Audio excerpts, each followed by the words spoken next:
자, 오늘은 주님이 주신 은혜 마지막으로 하늘의 상급, 주님을 믿는 자들에게는 하늘의 상급이 반드시 따른다라고 말씀합니다. 우리 그 하늘의 상급에 대해서 우리 함께 묵상하겠습니다. 오늘 본문은 예수님의 산상수훈 설교 중에 팔복에 대한 말씀이고 그 중에서 마지막 팔복, 그 중에서 마지막 복에 대한 말씀입니다.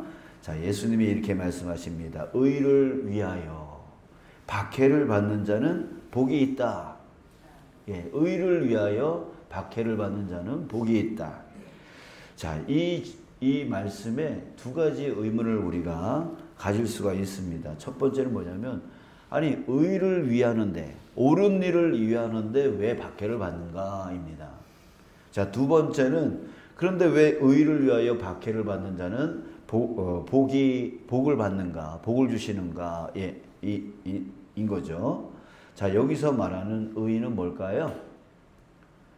우리 한자로 보면 옳은 의, 옳을 의, 뭐 이렇게 나오지만, 성경에 나오는 의는 바로 하나님의 뜻입니다. 하나님의 뜻이에요. 그러니까 하나님의 뜻을 행할 때에 박해를 받는다는 건데요. 왜 하나님의 뜻을 행하면 박해를 받을까요? 자, 우리 생각해 봅시다. 하나님의 뜻인 우리 계명, 그 계명을 지킨다고 할 때에 하나님의 계명은 어떤 뜻이, 계명이 있죠? 우상을 섬기지 말라, 뭐 불의를 행하지 말라, 타협하지 말라, 이렇게 명령하고 있습니다. 자, 근데 우리나라에는 제사 문화가 있습니다. 만약에 하나님의 계명을 따르고자 한다면 절하면 안 되죠. 절하면 안 되죠. 그때 제사를 드려야 되는데 절하지 않는다? 그러면 가정 안에서 박해가 따를 수밖에 없는 거죠. 저도 고등학교 때 저희 집이 계속 제사를 드렸고, 또 할아버지가 양자로 갔기 때문에 뭐 양증조 할아버지, 양고조 할아버지까지 그렇게 제사를 뭐 1년에 아무튼 계속 제사를 드렸던 기억이 나요. 근데 예수님을 믿고 난 후부터 이게 절을 하면 안 되는데 뭐 이것 때문에 아주 엄청나게 고민을 많이 하던 그런 때가 생각이 납니다. 지금은 뭐 아버지도 어머니도 다 예수 믿고 권사님 되시고 집사님 되시고 이러니까 지금은 뭐 추도 예배로 다 하기 때문에 걱정이 없지만, 그때는 참 마음에 이 고민을 많이 했고 또 싸우기도 많이 싸웠어요. 또 아버지한테 혼나기도 많이 혼나고 뭐 이렇게 했는데, 자, 아무튼 그랬습니다. 또 주말에 자녀들이 찾아올 때, 그냥 주일 예배는 우리에게 너무나 중요하지 않습니까? 그러니까 예배를 지키기 위해서 나 곧 교회 간다 라고 한다면 또 자녀들이 섭한 마음을 갖죠. 또 그것 때문에 이제 박해가 따를 수밖에 없습니다. 또 세상에서 직장 생활할 때에 적당히 거짓말도 하고 또 적당히 타협도 해야 되지 않습니까? 자, 그런데 술자리에 가서, 회식 자리에 가서, 나는 크리스찬이라서 술을 절대 마시지 않습니다 라고 한다면 어떻게 될까요? 동료들에게 눈치가 되어지고 또 상사에게 찍혀서 승진에도 영향을 받을 수 있겠죠. 자, 이런 박해가 따를 수밖에 없습니다. 또 우리 지난 코로나 사태를 기억해 봅시다. 우리는 마땅히 예배로 모여야 되지 않습니까? 자, 그런데 이 문제로 교회가 코로나 확산의 온상이라고 얼마나 그렇게 우리가 비난을 받았습니까?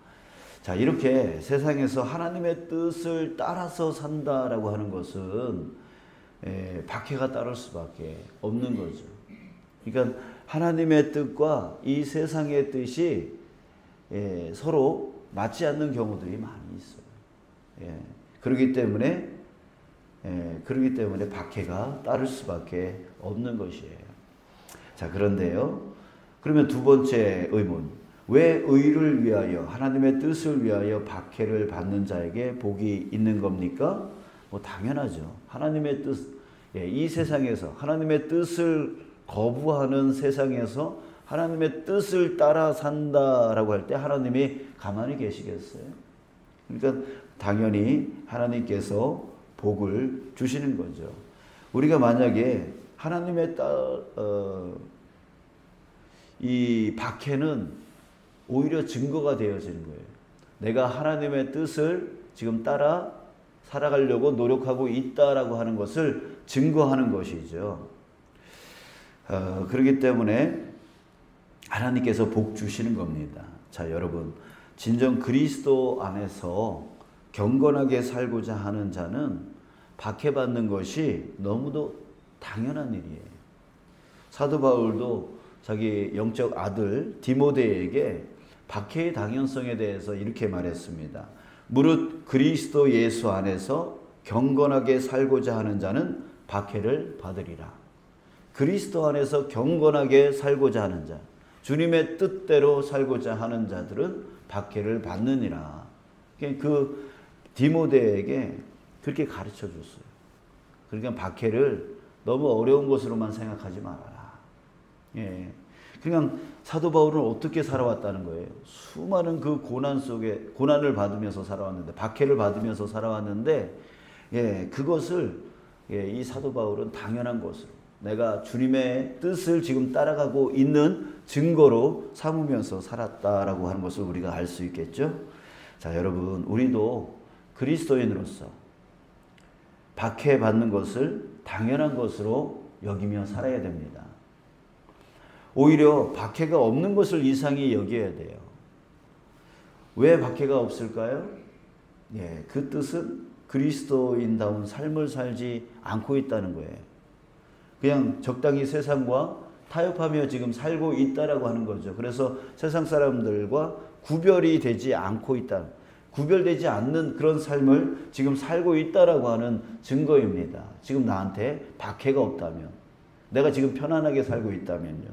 또 박해가 없는 또 한 가지의 경우는 이런 것일 거예요. 세상과 담쌓고 살고 있는 거죠. 예, 담쌓고 살고 있는 거예요. 되도록이면 세상 사람들하고 접촉하지 않으면서 사는 거죠. 그러면 박해가 없겠죠. 자, 그러나 이 또한 주님의 뜻일까요? 주님의 뜻이 아니죠. 주님은 우리에게 뭐라고 말씀하셨어요? 복음의 증인으로서 살라고 말씀하셨죠. 지상 대명령. 그게 뭐예요? 가서 제자 삼으라. 증인되라. 라고 말씀하고 계세요. 그리고 예수님이 승천하시기 바로 직전에 뭐라고 말씀하셨어요? 오직 성령이 너에게 임하시면 너희가 권능을 받는다. 왜? 너희들이 이제 증인이 될 거니까. 증인된 삶에 대해서 말씀을 하셨단 말이에요. 우리는 세상 사람들과 다른 삶을 살아야 되지만 세상 안으로 들어가야 됩니다. 들어가서 증인된 삶을 반드시 살아야 되는 거예요. 그렇기 때문에 세상과 담을 쌓고 산다는 것은 그저 뭘 위한 거예요? 나의 믿음을 위한 게 아니라 나의 편함을 위한 겁니다. 내가 불편해지니까. 아유, 저 사람들하고 얘기 나누다 보면 그냥 듣기도 싫어. 그냥 자기가 편하려고 세상과 담을 쌓고 있는 거예요. 그러나 우리는 주님의 뜻을 이루기 위해서 세상 안으로 또 들어가야 될 그런 존재들이에요. 그러니까 여러분, 우리 박해를 피하는 자가 아니라 박해를 피하는 자는 세상 안으로 들어가서 그 안에서 거룩한 주님의 빛을 비추고 주님의 맛을 드러내고 주님의 향기를 뿜을 수 있는 그런 자. 그래서 그 안에서 받게 되어지는 그 박해를 능히 감당하여 나가는 자 되어져야 된다라고 하는 것이죠. 자, 그런데 이렇게 주님의 뜻을 따라가는 자, 그래서 박해를 받는 자에게 복을 주신다라고 했는데 그 복은 어떤 복입니까? 10절 끝에 말하고 있죠. 천국이 그들의 것임이라. 예, 천국이 그들의 것임이라. 즉 왕이신 주님의 뜻을 이루고자 박해를 감수하며 살았으니 주님의 모든 은혜와 영광을 받을 자격이 있다라고 하는 거예요. 그러니까 주님의 그 영원한 평강과 영원한 자유를 누리는 게 바로 천국이죠. 예, 그걸 받을 자격이 있게 되어지는 거죠. 자, 12절에서 예수님이 하나님의 뜻을 이루기 위해 박해를 감수하는 자들을 향해서 이렇게 말씀하셨습니다. 기뻐하고 즐거워하라. 오히려 기뻐하고 즐거워하라라고 하는 거예요. 왜? 그런 사람들에게 나중에 무엇이 있습니까? 하늘에서 너희의 상이 큼이라. 너희의 상이 큼이라. 자, 여러분, 우리는 이 땅에서 부귀 영화를 누리려고 예수님을 믿는 게 아닙니다. 혹시 그러신 분 계세요?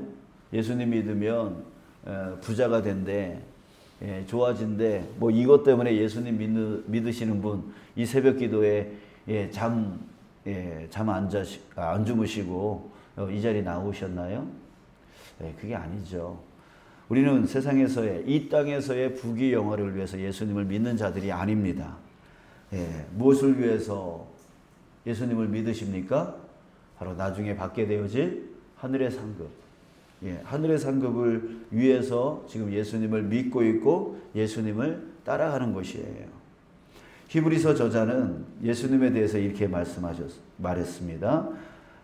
믿음의 주요 또 온전하게 하시는 이인 예수를 바라보자. 자, 예수님을 바라보세요. 그는 그 앞에 있는 기쁨을 위하여 십자가를 참으사 부끄러움을 개의치 아니하시더니 하나님 보좌 우편에 앉으셨느니라. 자, 예수님은 어떠셨습니까? 예수님도 이 세상에서, 이 땅에서의 어떤 부귀 영화를 위해서 사신 분이 절대로 아니라는 얘기예요. 그 앞에 있는 기쁨을 위하여, 그 앞에 이제 다가올 그 기쁨을 위하여 십자가를 참으셨다는 거죠. 부끄러움을 개의치 아니하셨다는 거예요. 그 앞에 기쁨이 무엇입니까? 앞에 있을 기쁨이 무엇이라고 그래요? 하나님 보좌 우편에 앉으셨느니라. 바로 하나님께서 부어주시는 그 영광을 바라보시고 기쁨으로 그 십자가의 길로 가셨다라고 하는 거예요. 우리도 바로 그거예요. 우리가 받게 되어질 그 하늘의 상급, 그 하늘에서 부어주시는 그 상을 바라보면서 오늘 이 고난의 길, 이 박해의 길을 걸어가는 거죠. 걸어가는 거예요. 우리는 그 하늘을 바라보면서 사는 자들이지 이 땅에서의 부귀 영화를 위해서 예수님을 믿는 사람들이 아니란 말이에요. 여러분들 이제 고개를 들었으면 좋겠어요. 고개를 들고 하늘을 바라보면서 살았으면 좋겠습니다. 하늘에서 나에게 주실 그 상급을 바라보면서 오늘 이 예수 믿는 이 발걸음을 살아가는 저와 여러분이 되어지기를 간절히 소원합니다.